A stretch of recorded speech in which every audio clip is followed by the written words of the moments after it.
avy nitsidika an'ireo tsena mijery an'ireo olona mitondra an'ireo vokatra kely avy any an-tsaha samy mitaraina daholo sarotra amin'ny fiainana dada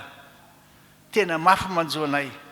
ampio zay fa apiditra ny zanaka hianatra ary indrindraindrindra milaza hoe tsy manan-kanikoaniny zay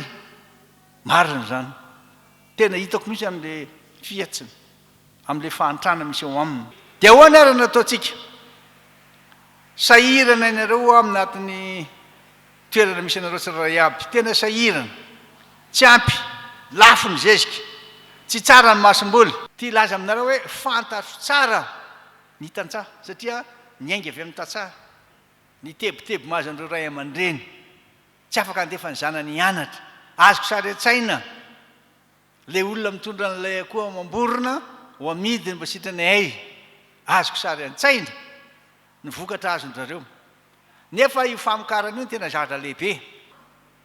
fa tsy maintsy hiezaka amokatra isika miaraka aminareo amokatra tsika ampitombotsika amin'ny famokarana ataontsika zay anampiananareo a hiezaka isika ataontsika zay anatsarana ny masom-boly tsy maintsy atsaraina miaraka mivava ny fanatsarana masom-boly ary indrindraindrindra ny fanatsarana ireo le tatadranona kanalina satria raha ohatra ka manisy zezika ka maina le tany vomi ohatran'ny beton io ny tena maika amin'ity Madagasikara action plan plus ty dia tsy maintsy ataontsika aloha ny anampinany tantsaha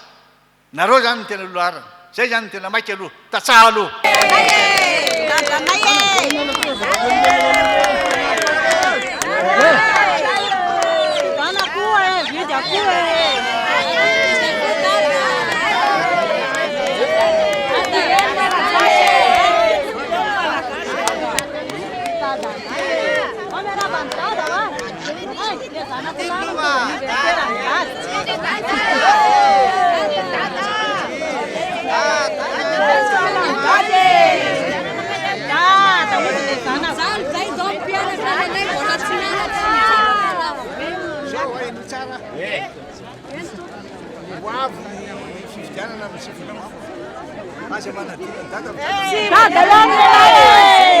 Dada